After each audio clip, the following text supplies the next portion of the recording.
Hello, good evening, and welcome to this CPD webinar. My name is Andrew Ormerod, and I'll be one of the facilitators of tonight's webinar. And we've also got Sarah Harris online, who will be helping with the webinar in the background. So, hello, guys. There you go. That was a perfect cue. Well done, Sarah. So good evening, everybody. Our hashtag for tonight is #CPDme. Any questions that we're going to put and link you to your Twitter feed. So when you ask your question, if you want us to follow you on Twitter, please give us your hashtag and just follow us and retweet over the evening session. Thank you. In relation to the evidence for tonight's CPD, you'll take part in the webinar, and then what will happen is we will issue a certificate, and that will come out automatically. We normally email it within 48 hours. If you are a member of CPD, some little magic will happen because we will drop a copy of the certificate and also the recording directly into your CPD portfolio, which makes it uber simple for you to manage your learning and development.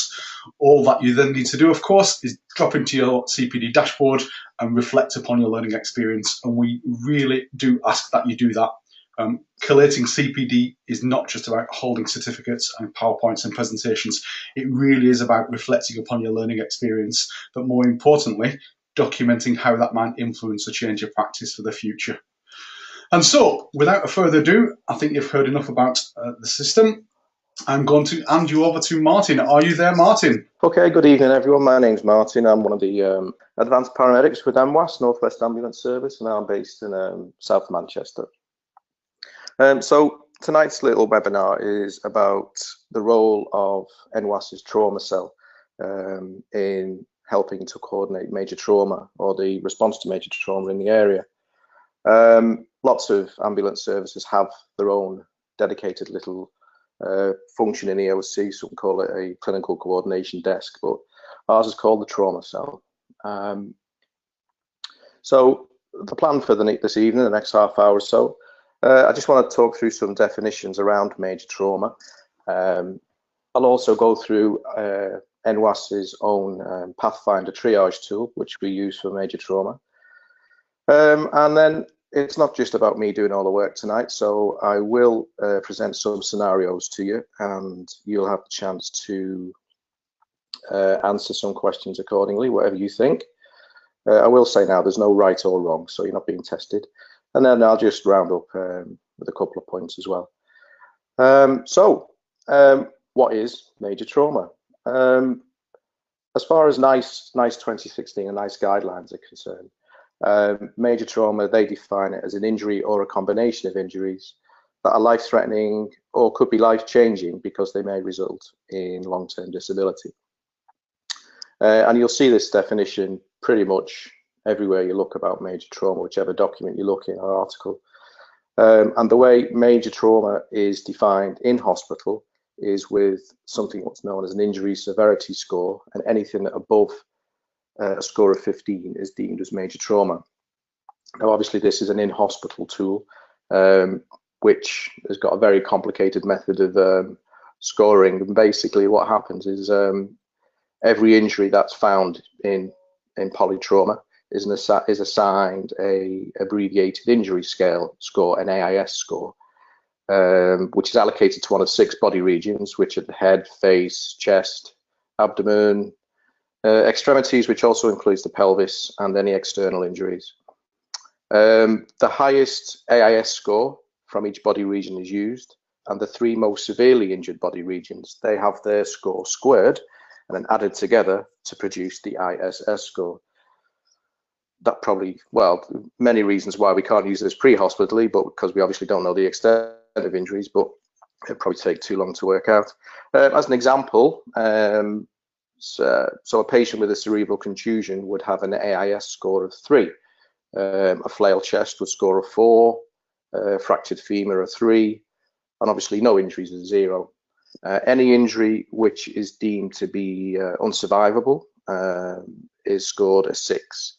And if a 6 appears in any of the scoring in the ISS calculation, the ISS score is automatically by default assigned to a 75 score, which is the highest.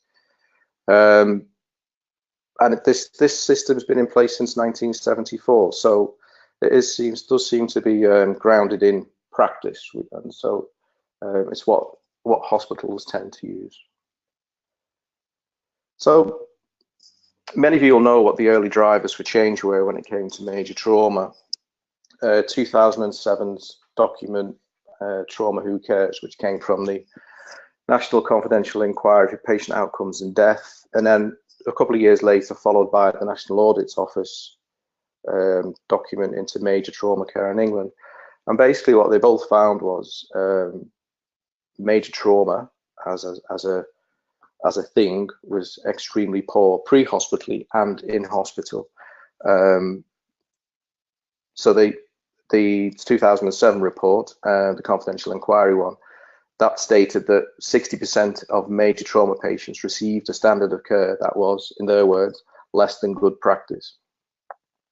Some of the other findings from both these reports include the survival rates for major trauma patients varied significantly between hospitals, and back then obviously we were taking all these patients to the nearest A&E unit. And then there was the consultant cover in the hospitals, which was patchy, and then obviously different times of the day with consultant cover.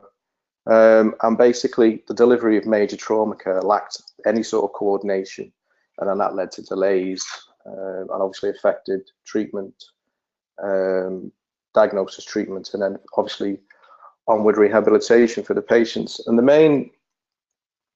main recommendations from certainly the National Audit Office, some of the main recommendations included this coordination of specialist services for major trauma, and also the idea of trauma networks, major trauma networks, to work in conjunction with the ambulance trusts to help deliver a better service.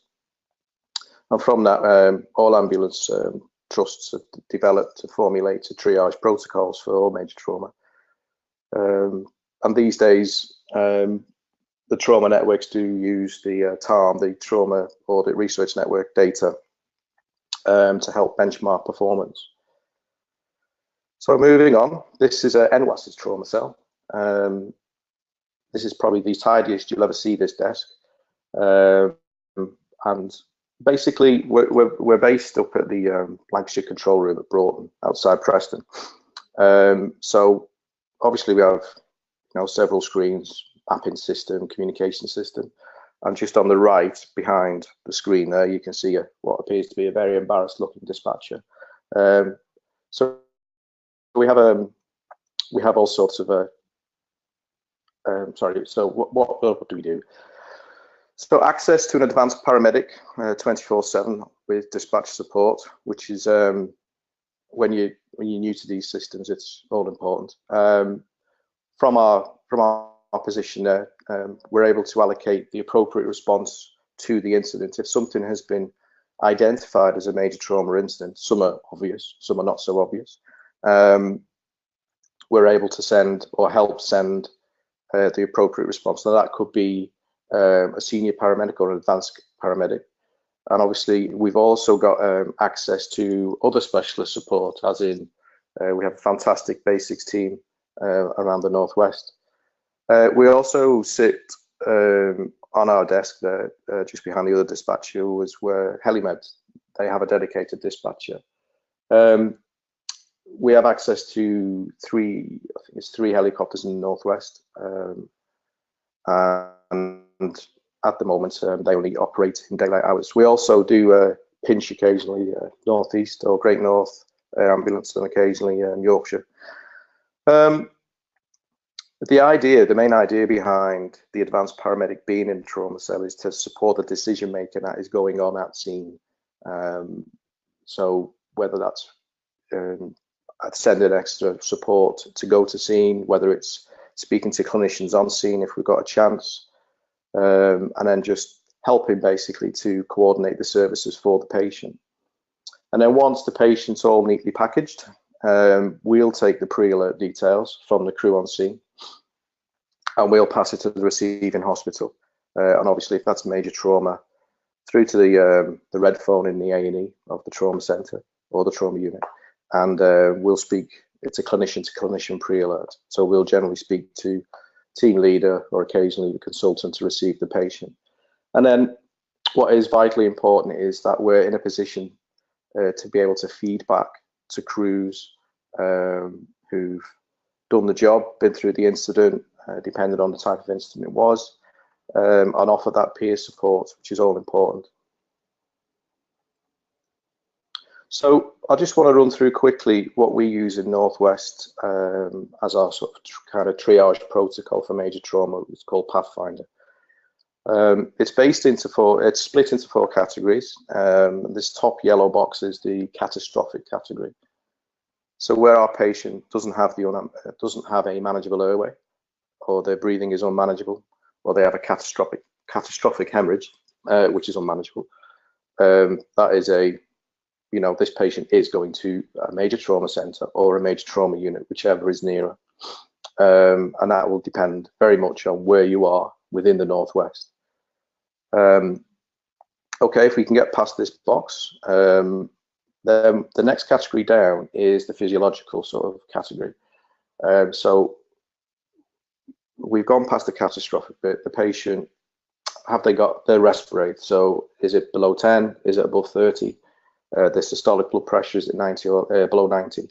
And then we're looking for patients who've got have they got a reduced GCS? And in NWAS, we're looking at 12 or less. And that is a GCS associated with the injuries the mechanism of injury they've gone through. Again, if that triggers, it's major trauma. But the advice is, the guidance is that they should go to the major trauma center. The trauma units are just for the catastrophic category of patient, the top one, where they should be, where they should receive, basically to be packaged up to onward travel to the major trauma center. And obviously got that big red box on the left there to get in contact with a trauma cell or to see if they can have extra support on scene. But the proviso is that we are not delaying transport for this patient. This patient needs to be in an A&E receiving that specialist care. So going down again the flow chart into the more sort of physiological category. So we're looking at injuries now. So specifically flail chest, penetrating trauma, and then obviously the body regions identified there. Fractures to 2 or more of the long bones. And obviously we've had to say humerus and femur. We do get calls for, an injury that is a tib and fib injury, which wouldn't necessarily trigger, but obviously you have to take it all as a global picture. Look at the mechanism injury as well. Amputation, ischemic limbs, and then suspected spinal injury with a new onset of motor deficit.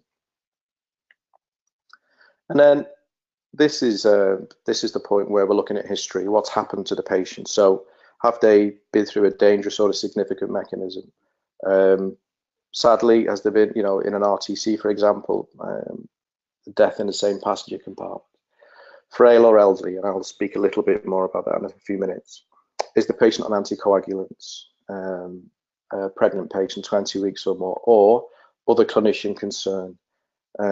We do receive a lot of phone calls from crews on scene who have got a specific concern about it could be the mechanism, anything at all. It's something that is just not quite sitting right with the patient, and they want to have a chat to talk it through with the AP on the trauma cell. And obviously, after a chat with ourselves, we'll say yes, major trauma, or no, and it'll be to the nearest A&E. We do have triage protocols for children and for burns patients. I won't go through the burns one now, but I will just very quickly again go through children. Again, the catastrophic, which is the which hasn't changed, the catastrophic category. Further down, it changes obviously with children. So we've got the age and the parameters for the respirate and pulse on the left there. So we're looking at respirates, if it's abnormal for their age, the cap refill time, if it's delayed, and again a GCS of 12 or less. And then obviously the physiological injuries as well. A lot of the same stuff there again. all the time asking the crew on scene, just a prompt, do you need extra support on scene? Whether that be via a phone call to ourselves, or are you going to request a senior paramedic, advanced paramedic to scene? We also obviously have our consultant paramedics, basics. We have a whole host of clinicians we can also send to scene. And the last box with children, again, it's all about clinician concern. Is the behaviour of the patient, is it inappropriate? Are we really worried about this patient? And obviously parents can be a big help here. They're either still concerned, obviously concerned that the child has been through an accident of some description, but that just, you know, we all hear this phrase, they're just not right. Mechanism still there, and obviously our children's triage tool, Pathfinder for major trauma, goes up to the age of 16, up to the 16th birthday. So pregnancy still has to be in there. And again, if it's not major trauma after a chat, then it's off to the nearest A&E. So I just want to go back to adults and just talk a few minutes about frail and elderly. I think we've all seen recent articles, documents, whether that be via social media or through service communications, about the sort of increase in major trauma in the elderly, or silver trauma as it's now termed. Kehoe and colleagues in 2015 recognised that the age of the patient that's suffering major trauma is going up from the age of 50 all the way up to the age of 100. The graph is going up for the patient groups in that age bracket, and now the predominant mechanism is a fall of less than 2 meters. In Manchester itself, when we look at our town data from the networks, the average age of a major trauma patient has risen from 57 to 63.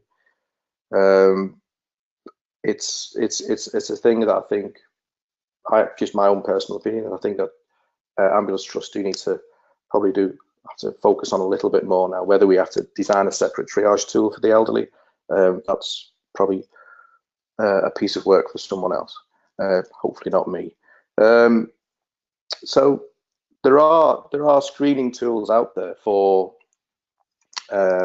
elderly patients who do get to A&E as a major trauma patient. So for instance, in London, then major trauma system, they have an ED screening tool for the elderly, which asks, is the patient aged over 70? And then it gets down, the next box down, sorry, I don't have a copy for it on the screen, is does the patient have any of these following injuries?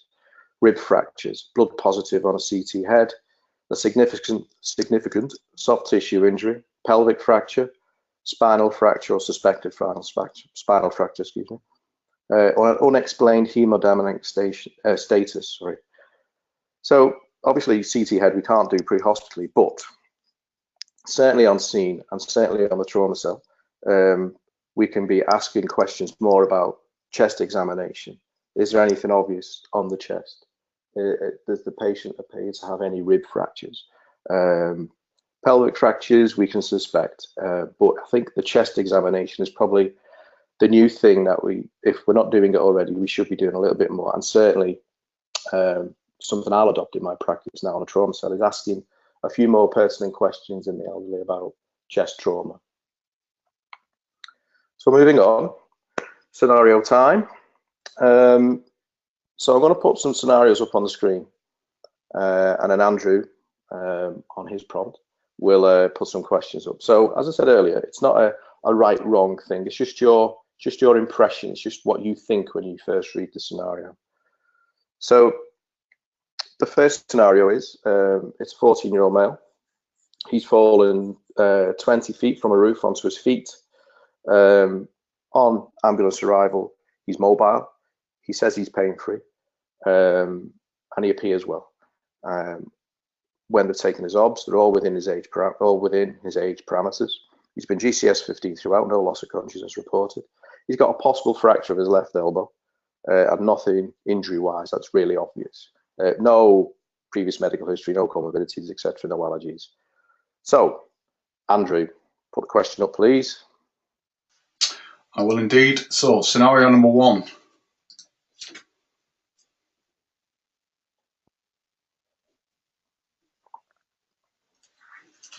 Does this trigger major trauma? So it is just very quickly, for you, is this major trauma? There's no tricks. Okay, we've got a few more people to go. We're nearly there. 64% have voted. Come on, guys. Just simply click yes or no. If you're on a touch screen, click yes or no, and then we should get your answer. 75%. A few more seconds. You got the countdown music. Yeah. We'll have to pay royalties now for that, Martin. Oh no. Well, okay, so we're going to close the poll. We've got 85% voted, and the poll is closed. And there are the results, Martin. Ooh, look at that. So 53% said yes, and 40% said no. I really didn't want to put a "don't know" box in there because I may have had more answers. But let's go back. This I dealt with this job a couple of years ago now. Oh, it sticks in my mind. This. So basically, it was as seen on screen. There was no major trauma, and the patient was fine. I want to get that in straight away. There's no tricks here. So after discussion with the crews on scene, I think there was 3 paramedics on scene, including Helimed. And I was quite new at the job then. So I discussed it with another AP who was also on trauma cell. And between us all, we decided it wasn't major trauma, it didn't trigger. And we sent this patient to the nearest ED, which just so happened to be a trauma unit, but that's neither here nor there. The consultant wasn't happy that this patient was coming to his hospital and should be going to Manchester Children's Hospital as the trauma centre. So what followed was a debate and a terse conversation on the phone about why we were saying, well, for us it doesn't trigger major trauma, and these are the reasons why. But what stuck in my mind is what he said was they'd been told by the trauma network, he said, that a child who had gone through a mechanism of interest, and I'll always remember the phrase, a mechanism of interest, should go to the major trauma centre. Now, I kind of see his point, but if we're making a joint decision here that this child did not trigger major trauma, so this patient was turned away at the door, which was rather poor, and family were following the ambulance, thinking everything was fine, and they get to hospital and find that little Johnny, or whatever his name is, now on his way into the centre of Manchester. So that was an interesting one. So moving on to scenario 2. Ooh, Andrew, my button's not working.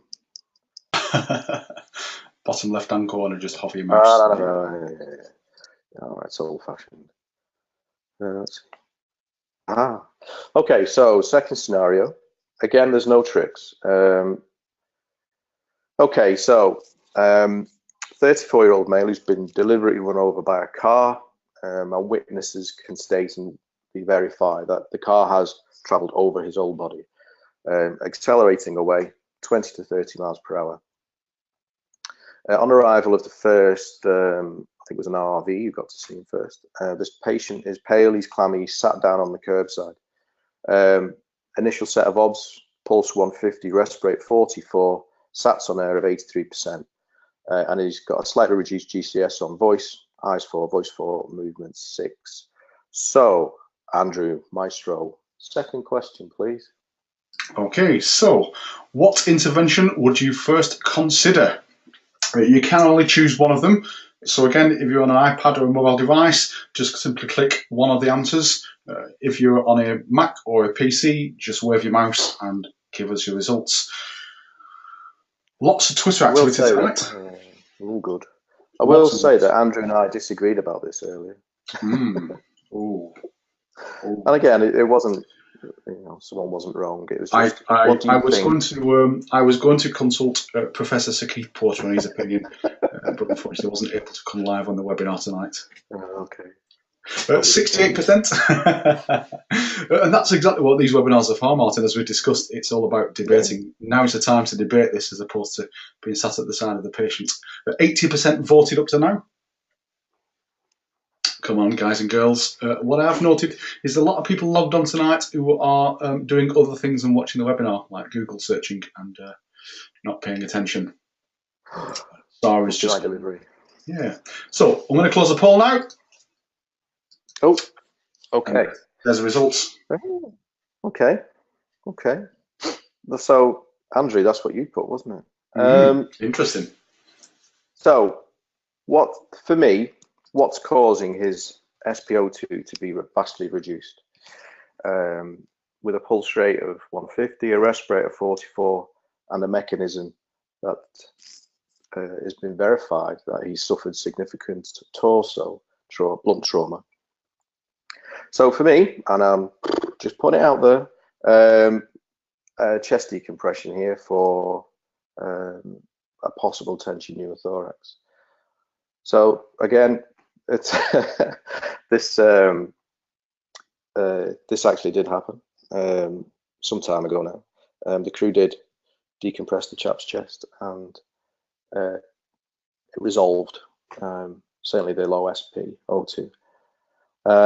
So that, for me, that is, and again, I'm not saying anyone who's put administered O2 is wrong. You're clearly right. But I think we're talking about, perhaps I worded the question a bit wrong, but from a life-preserving intervention, I think the chest decompression probably could go hand in hand with the O2 administration. Shall we sit on the fence with that? Okay, so third scenario. Oh, I apologise if anyone can hear a crying baby in the background. So, scenario 3. 50-year-old female. She's been a victim of a domestic assault. She's been physically assaulted, punched in the head. She's intoxicated, agitated, and she's beginning to repeat phrases. She has some significant swelling to her face. Her left eye is closed over. So, Mr. Ormerod, can we have there's 2-part question to this? So, can we have the first question, please, or the first part? Okay. So, scenario 3, part 1. On first scan, does this trigger major trauma? Simple answer: yes or no. Wow, that's super fast voting. They certainly get the hand of voting now. We're up to 55, 65.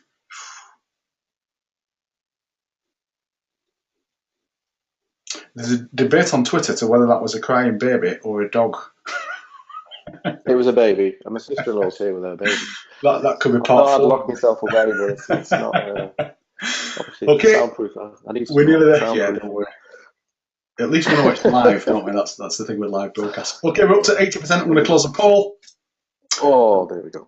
So there we go. So I'm going to share the results. Oops, sorry. Okay, again, so it's kind of mixed. It's kind of 50-50. Well, it isn't. It's 60-40. But okay, so most people, the majority think that it doesn't trigger major trauma. I'm not going to argue that it is or it isn't. This is a common incident that we'll be asked for our opinion on. So obviously we'll ask for a set of odds. And if there's any friends or family of this lady on scene, can they kind of, how much has she had to drink? This repeating phrases thing, and the agitation. How new is it? Is it because of the injury? Are we suspecting a closed head injury? What are her pupil reactions like? Are there any other drugs involved? There's a whole suite of questions that will they interrogate? Not interrogate is perhaps too strong a word, but we'll ask of the crew on scene. So yeah, it's just basically about information gathering, but in a supportive manner. When I said interrogate, I didn't mean and what is this and what is that. But anyway, so Andrew, second part of this question, if you don't mind, please. And this is the contentious bit, and I'm waiting for the Twitter storm There's going to be one. So, scenario 3, part 2. If immobilising this patient, would you attempt placing a hard collar on if she is still agitated, or if she's still presenting with agitation? Yes, I was typing it on the fly, I think, this afternoon, wasn't I? So, simple answer, yes or no. And the voting is already up to 65%. Oh, and Twitter, love it. they're already starting to contend on Twitter. Just remember, you can put your questions and your comments on Twitter, but just remember to hashtag CPDme, and we'll try and answer them later if we don't get a chance to. 81% voted now. Martin, are you ready for the results? Oh, go on, countdown. Da-da-da-da-da. Ooh. Ooh, interesting. Ooh. Okay. So I suppose the first thing to say is, would you attempt? You probably would, but are we thinking that this patient, if they are agitated, repeating phrases, have they got a rising intracranial pressure? Are we going to make matters worse by putting a hard collar on? Lots of evidence out there to suggest it's bad for you. I know a few people who think they all should be binned, but I'm not naming names. So it's one for debate, and it's one for continuing debate. So a crew would say to me, look, we'd like to try and immobilize this patient, but she's quite agitated. She won't lie down. Every time we try and lie her down, she's sitting up again. Or, for example, every time we try and put the collar on, it's making her worse. She's trying to rip it off. Then, you know, in situations like that, absolutely not. You're going to do more harm than good. There's no benefit in it. So in that situation, I would be advising, look, we've tried, document we've tried. We're taking the collar off. If the patient is still resistant to lying flat on a scoop, then again, document it. We've tried, and make sure you hand this over when you get to A&E or wherever you're going to, whether it's the trauma centre or local A&E. So yeah, that one's for continuing debate. So last scenario, and again, there's no right or wrong answers, folks. So scenario 4 is a 25-year-old motorcyclist involved in an RTC. He's been ejected at high speed. When crews arrive, he's in traumatic cardiac arrest, blunt traumatic cardiac arrest. I should have put that in there. I do beg your pardon. Now a complex PA, right around 30. ALS is commenced. He's packaged nicely. Binder in place. TXA. There's been an AP on scene playing with the scalpel. Bilateral thoracostomy. So the decision is where to go. Wherever you are in the Northwest, and I don't think this is going to be in the centre of Manchester. So you are 30 minutes east from a major trauma unit. Don't forget, we are dealing with a patient in the catastrophic, the top yellow box of our Pathfinder triage tool. They are 30 minutes east to the major trauma unit and 40 minutes west to the major trauma centre. Andrew, last question. Last question. Scenario number 4. Which direction do you go? Do you go east to the major trauma unit, which is 30 minutes away, or do you go west to the major trauma centre, which is 40 minutes away? Easily voted, yes or no? I know. Who spells centre like that in this country? Because it could be American. So we're up to 70%. So again, please don't think there's no right or wrong answer. There's rationales for both. So lots and lots of voting going on. Are you there?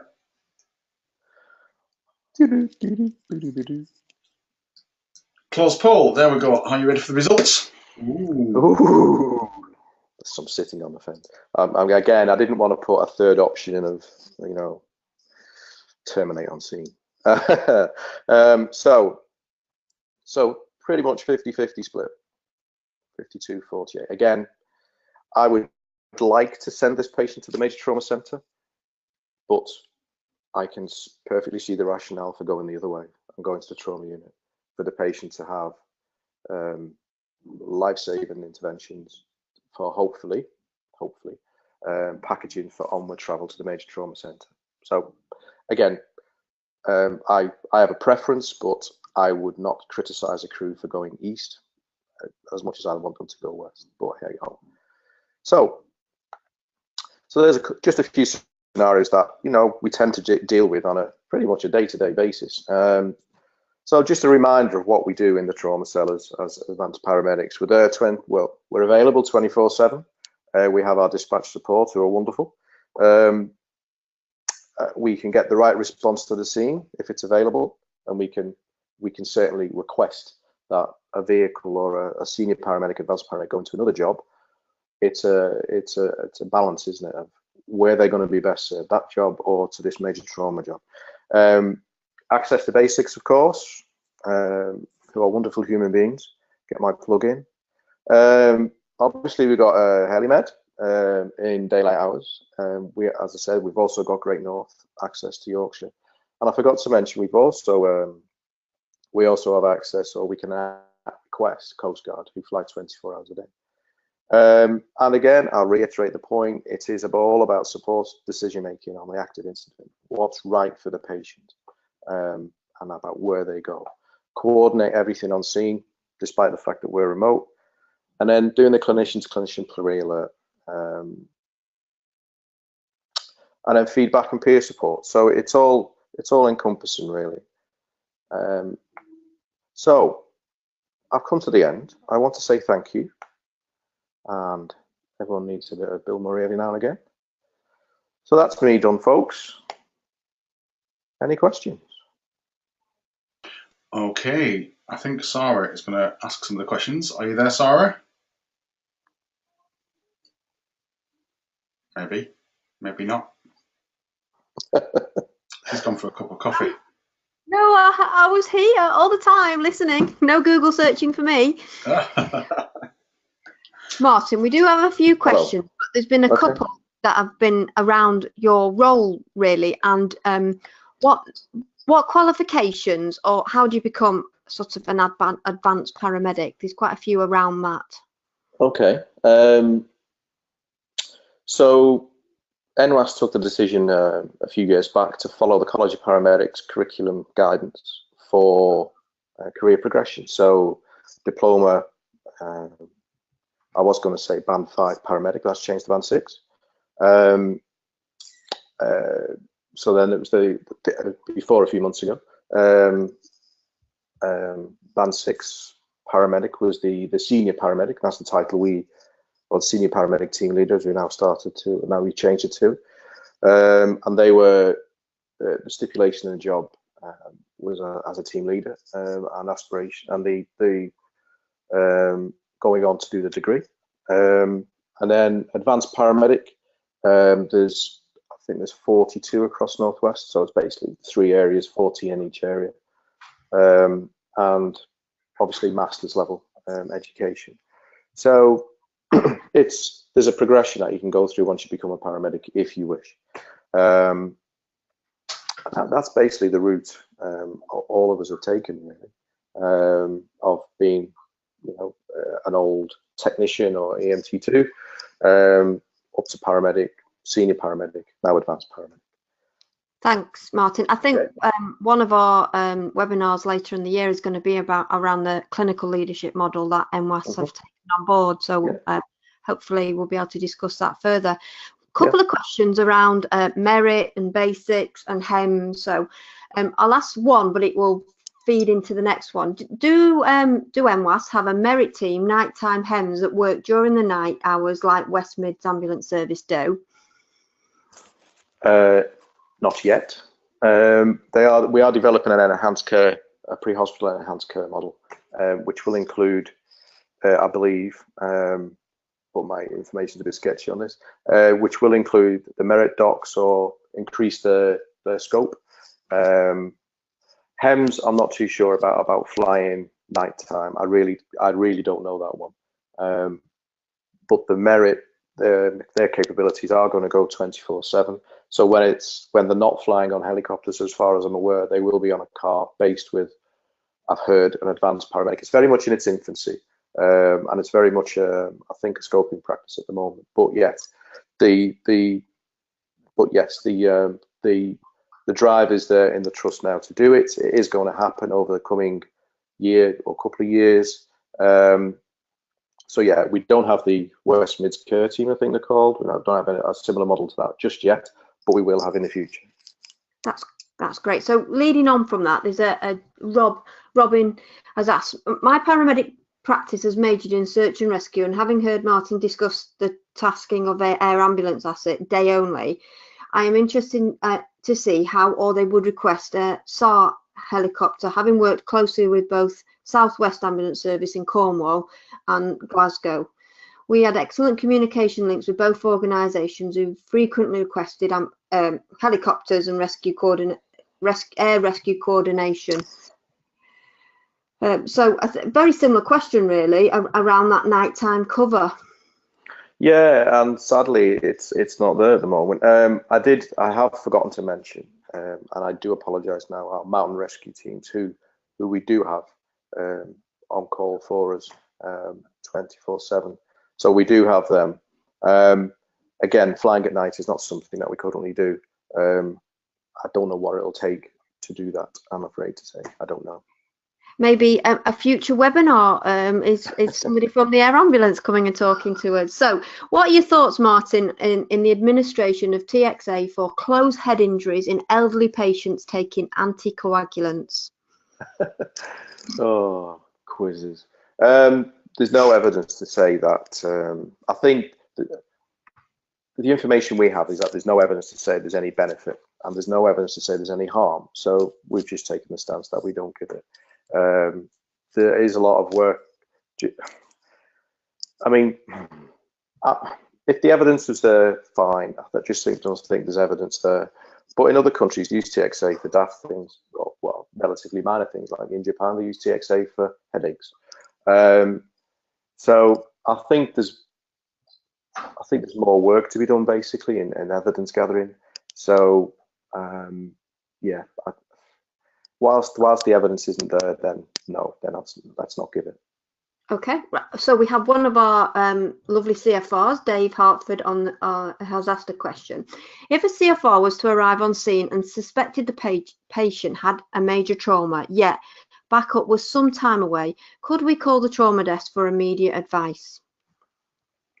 Yes, definitely. And then obviously, depending on the, a lot of our CFRs also work in the trust as EMT1s, paramedics, etc. So there'll be a quick discussion about scope of practice, and then we can see what we can do. That's great. And we'd also liaise with the EOC, the control room, and say, look, this is confirmed major trauma. Let's get a wriggle on. Okay, well, thank you for that. Right, so another question, and it goes back to your role again. And I know that some of the advanced paramedics have been on recent courses, so this will be a good one to answer. So what would you be able to expand on the clinical skills that an advanced paramedic brings to the scene of a major trauma compared to a senior paramedic and a paramedic? Okay, so we'll start with paramedics. So that follow up JCALC drug formulary, so the TXA, and then obviously all the other major interventions for major trauma, so binder, immobilization, etc. So just thinking about major trauma, I suppose the one drug is the TXA. Then senior paramedic, in a patient who's GCS3 is able to gain IO access with the easy IO gun, and then administer drugs through that route. But no other drugs that I'm aware of. No, there's no other drugs. Quickly thinking about it. Throw me this question. And then the APs, once they're seeing the same drugs, we can, again, easy IO. We've got surgical airway capability in traumatic cardiac arrest, mainly blunt force trauma. We can do thoracostomy. We just got that ability earlier this year. Yeah, that's probably. That's it. I'm going to miss some. I'm going to get told off by my colleagues. I'm sure they'll tell us on Twitter what you've obviously missed. There's the with the senior paramedics. and then the advanced paramedics. It's the senior clinician on scene. It's that supportive decision making. And I think AP certainly, I'm not being cruel, we're generally not, well, I feel like I'm last of the party. I'm like the eventual response vehicle. So it's that ability to get that global overview of the incident, that ability to take a step back, take it all in, make sure this, that, and the other's been done, suggest other things that haven't been done just yet. Just have that clinical overview for the patient, and a bit more focus maybe, because people do get task focus on, these are stressful jobs. We all want the best for the patient. And as people get task focused, they kind of not miss things deliberately, but something else hasn't been done. So we're able to take that step back and just refocus minds, really. Thank you for that. Oh, go on. I was going to say, if you want to ask a question live to Martin, you can pop your hand up and I will unlock your microphone so you can ask Martin a question live. Martin, I've got Steve Kremin, who I'm just going to unlock his microphone. Are you there, Steve? Hello. Hi, Mr. Krem. Hello, mate. I'm good. How was your holiday? It was good, thank you. It's good, thank you. Great webinar. Well done, mate. Thank you. I just kind of want to, and I put on on the text, it's a really good opportunity to talk about respiratory rates. And you kind of, in the second scenario, I think it was, is that we've both had, I'm sure, on the trauma cell, we've had pre-alerts with very deranged injuries, and you ask for a respiratory rate and they'll say 16 or 18, which is not right. I think it's a really good opportunity to promote respiratory as the best indicator of chest injuries. Yes. And I've had patients with thorax with respiratory rates of about 44, but are still talking in sentences, which you don't normally see with medical patients. But yeah, just to promote the need to do respiratory rate in all trauma patients, well, all patients, but all trauma patients. And it's absolutely a barn door for an indication for major trauma. Maybe not even over the 30, even high 20s is usually a good indication. Do you agree? Yeah, absolutely. And as you say, it's important to know that is for all patient groups. So Keith Porter spoke at the College of Paramedics last week in Solihull, and he was specifically talking about elderly trauma. But it struck me because he mentioned the chest examination is all important and respirate. But I think this is something we should be, as you say, promoting for all patient groups. It's not just the young and the old. But yeah, we've all had those jobs where there's something, the respirator is high without any real obvious reason. And then all of a sudden they've got this tension pneumothorax. So yeah, no, I agree, Steve. It's time to promote it, and I think we're just creating work for ourselves really now, aren't we? Okay, we have got another question for you. Tim Croft, are you there and can you hear us? Hello, Tim? No. I actually didn't ask for a question, guys, if you can hear me. Yes, we can hear you now, Tim. But don't worry. Right, just one of the questions I'd like to ask is, I've obviously activated trauma cell on several occasions. Once delivering the patient and we've moved on to the next job, I've never actually received any feedback. Is there a mechanism or system that we can use so we can get positive feedback? Well, there's many ways that we give feedback. Specific patient feedback, it's hard sometimes. We can try and send, if we've got a senior clinician available, another AP available in the area, is it possible to go into hospital a few hours later and just check up and see how the patient did? If we're not able to do that, we do have to wait to see if anything comes back through the major trauma networks, if we can find out that way. That's feedback about the patient. My gist on the webinar, on the presentation, was about feedback for the crews, because we'll get a sense in the trauma cell of that job went well. We got all the information we needed. The crew handled it perfectly well, very professionally. Yeah. It was slick. There was no delay on scene, and they went to the right place, made all the right decisions. with close support. So the feedback there is, I thank you guys, you know, whether it's drop an email to their local AP just to say, yo guys, you've gone through this job, can you just speak to them and say, well done, thank you very much. Whether it's to be able to get someone to go to A&E, not all these jobs go well. I recently dealt with a job in Manchester, it didn't go well.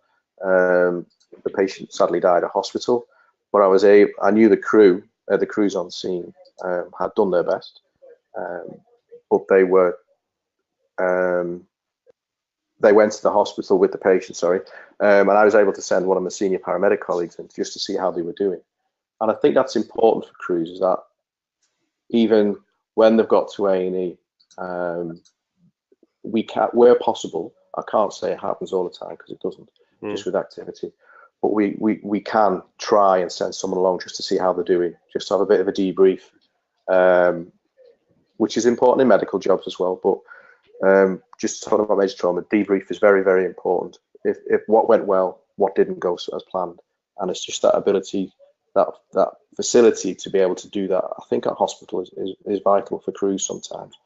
And I think it's that feedback that I was talking about, really. It is difficult a lot of the time to get patient feedback directly, because once they're in the hospital, it's very difficult with, obviously, confidentiality issues to find out how the patient's done.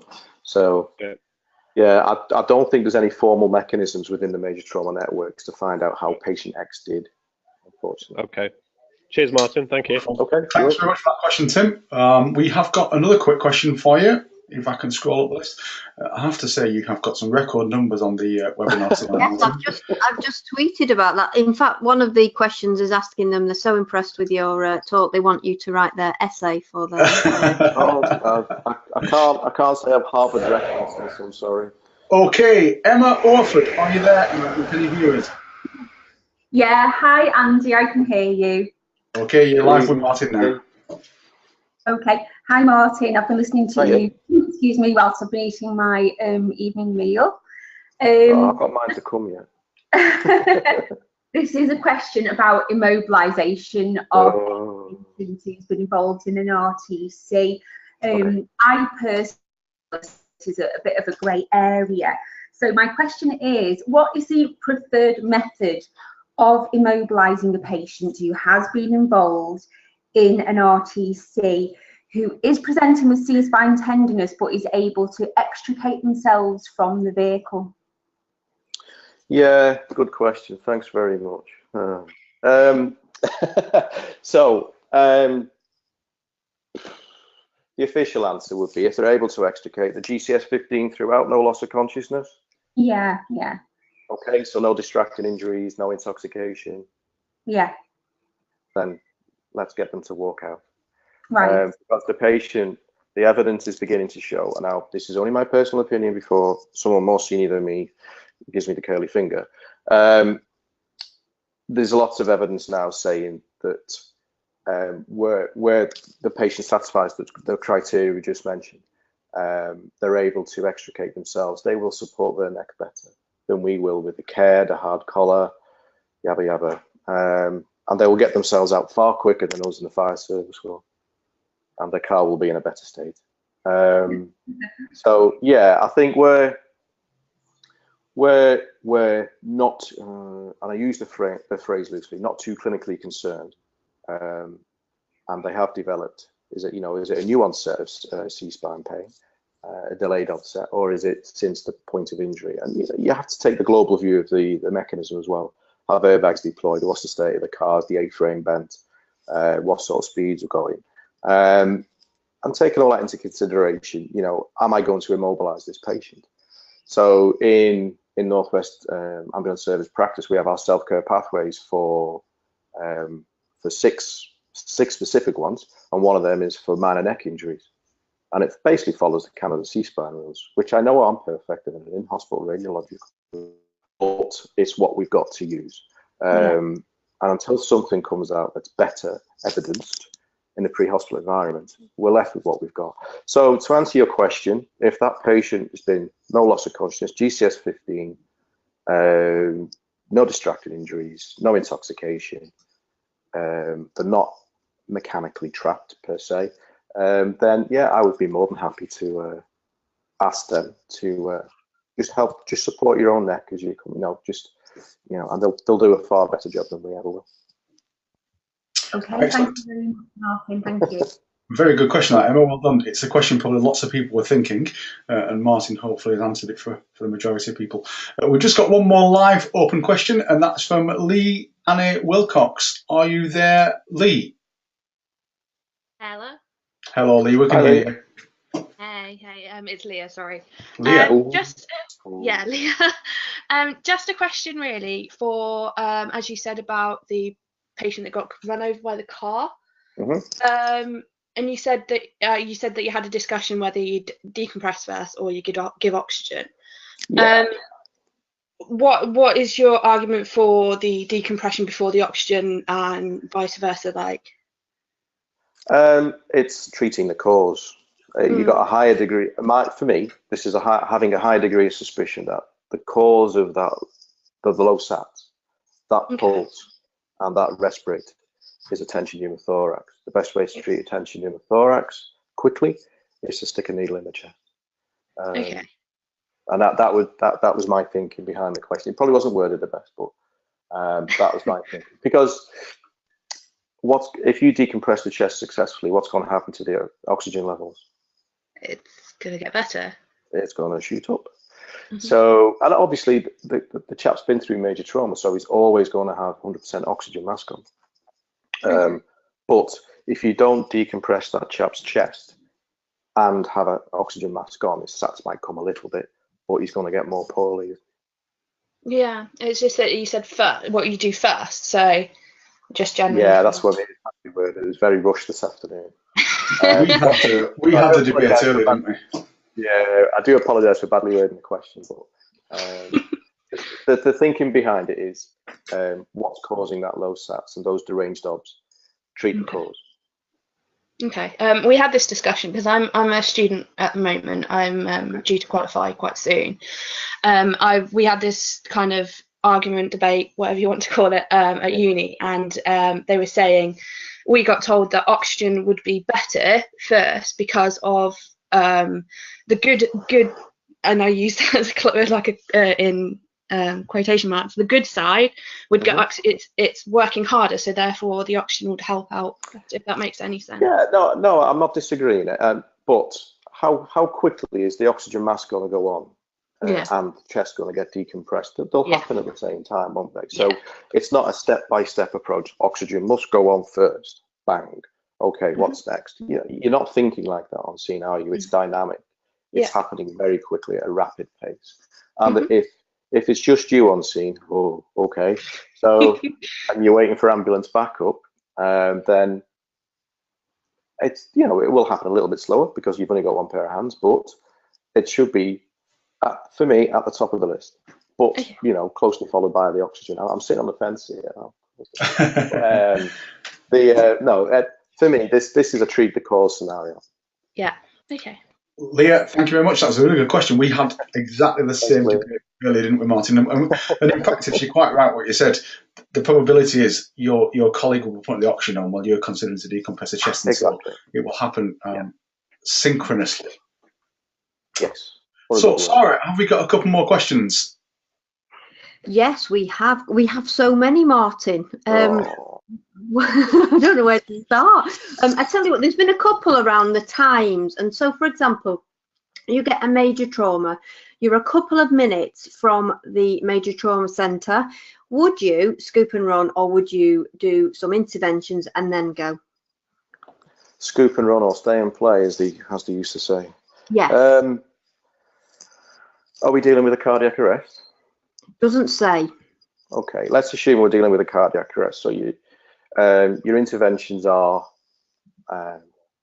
so it's blunt force trauma, let's say. Your interventions are, in any particular order you wish to name: oxygen, chest decompression, pelvic binder, IV or IO access, TXA, immobilization. So, how many people are on scene? It's as you say, it's a dynamic thing. You're 3 minutes away from a trauma unit. you're 15, 20 minutes away from a trauma centre. So you're in that catastrophic category at the top of the protocol. The triage tool, do those interventions very quickly, package them up as best you can, and then off to the trauma unit. Okay, thank you. Yeah, because I suppose if those things haven't happened, then it's going to take longer in A&E for those things to happen. Does that make sense? Does to me. Absolutely. We have probably only got chance for one more question. Sorry, I've got one more here, and it's from hundreds of questions. Yeah. This one is from Ireland. It's from a medical technician in Ireland, so welcome. And it basically says, is a Pathfinder the same throughout the UK, or just designed for certain trust area or locations? Yeah, everyone has. Pathfinder is a global term we have for our pre-hospital triage tools. We have a medical one, a trauma one. We have one for major trauma in adults and children, and we have one for burns, which would potentially be major trauma too. So it's our pre-hospital decision-making tool, and there's a suite of them. Other areas have their own variety of pre-hospital decision-making tool. We have Pathfinder. So there is something in, I won't stick my neck out here, all areas, I hope, to help make a decision on seeing about where's best for the patient to go, whether it be major trauma or medical, doesn't matter. But Pathfinder is definitely Northwest, and I think one or two other services use it, but don't quote me on that. Okay, thank you. I'll hand you back over to Andrew. Excellent. I have never seen as many questions in a webinar in all the time. And so what I'm going to do, we do the questions at the same time. There's been that many. We're going to be until 10 o'clock, no doubt. So what I am going to do, for those people who have asked questions, thank you very much, and I will forward the list of all your questions onto Martin's personal email. And if you have put your Twitter name in there, he will probably answer you back on Twitter. If he can do, I appreciate that. That he's very busy and he's took his time out tonight to speak to us. I will tell you about some upcoming free webinars that are coming, which are on the screen, as you can see. E-learning and the challenges of new technologies. So technology that's making learning easier. For example, tonight's webinar, there's an irony in there somewhere. Interaction in groups, how to get the best of people. Decision fatigue in crisis management, which I think is what Sarah referred to earlier. I think that has already got about 600 people registered. One on advanced life support courses, one leading with a coaching style, and we have one that's registered on the Trauma Care website, which is traumatic cardiac arrests. I know that is in the 3,000 people registered already. And so to jump onto the webinars, it's either cpdme.com webinar or traumacare.org.uk webinar, and you can register there for free. As I said, for those people who are members of CPDME, it will drop straight into your CPD portfolio tonight. For those people who are not registered with CPDME, you can join at cpdme.com/join, and we will drop the certificate from tonight automatically into your CPD portfolio. What it does do, and my research back in 2009 suggested that it really does make recording CPD simple, because we've got a fabulous app that allows you to do it on the go. And so for me, audit is not a problem. It takes me 2 minutes to print it off. All the webinars, again, can be found at cpdme.com/webinar, and they're super easy. For those people who are on social media, we will pick the most influential tweeters tonight, and then Sarah will send you a tweet and we'll give you 150 quid worth of CPDME package, which gives you access to the trauma care recordings and all sorts of other goodies. For those people who are not familiar with trauma care, you can jump onto their website at traumacare.org.uk. And at the very end of the webinar, if you hang about for a second once the webinar closes, a quick poll will pop up. And if you're interested, we'll add you to their newsletter, so that's all the trauma care learning and development events we will inform you of. And I promise that we will have no spam, so we won't send you any junk. We will literally only send you what we think you will be interested in. All that leaves me to do is thank you very much to Martin Rolls from Northwest Ambulance Service tonight. You're very welcome. Thank you for having me. Indeed, you can come back anytime, Martin, with a question list like that. And also thank you very much to my colleague, Sarah Harris, who's in the background there. Thank you, Sarah. Very welcome, Andrew. Always a pleasure. You say all the right things. For those people who are at work, please stay safe and enjoy the rest of your shift. For those people who are at home, go and pour yourself a nice cup of tea, relax, and thank you for taking part in the CPD webinar. Good night. Thank you. Good night, everyone.